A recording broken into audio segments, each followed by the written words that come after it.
initiatives that are around these solutions, do you think it meets the sort of challenges that we experience? Because, Lamar, like you also mentioned that Afghanistan faces gender apartheid at the moment.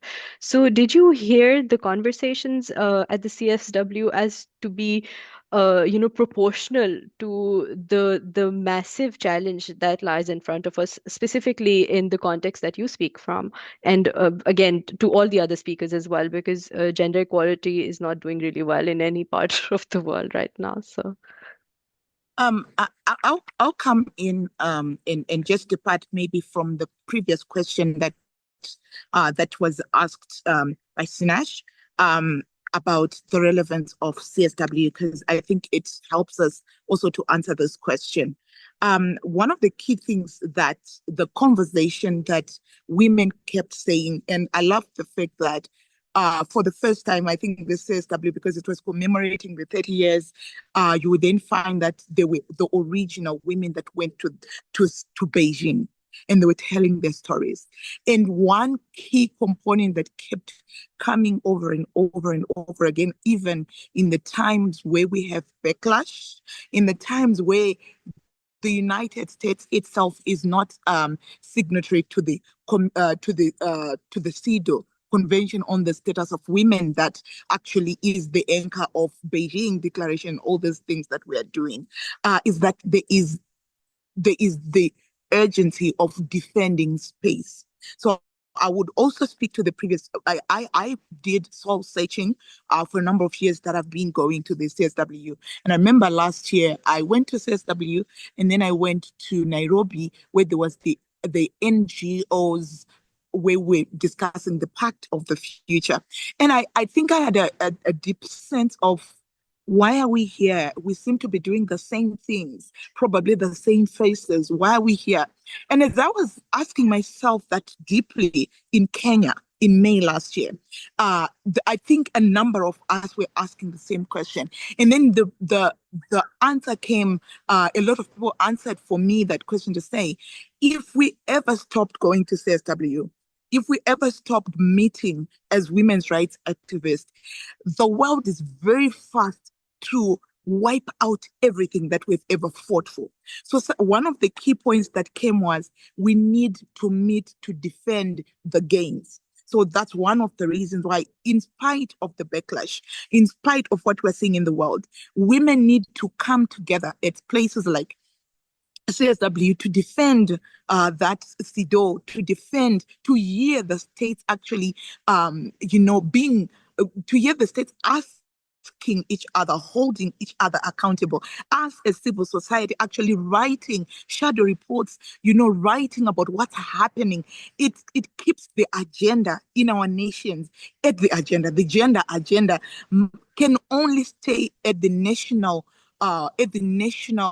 agenda through platforms such as CSW.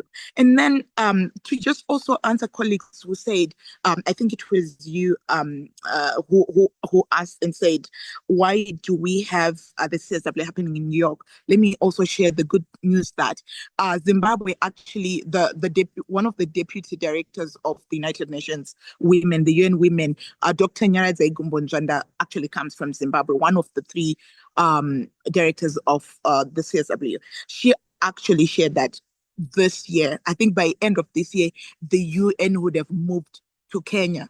So the voices of removing the CSW from New York, a country that does not even support, that has been actually giving the biggest backlash, they are very advanced. So the conversations have been going on for years and years and years. And I think we're actually at a tipping point. I would not be surprised in a year or two that CSW is not going to happen in New York, because also women are complaining that, why are we even supporting, for example, America, which is cutting funding, which is not even, a signatory to the CEDAW. So I think they are very much advanced conversations around that.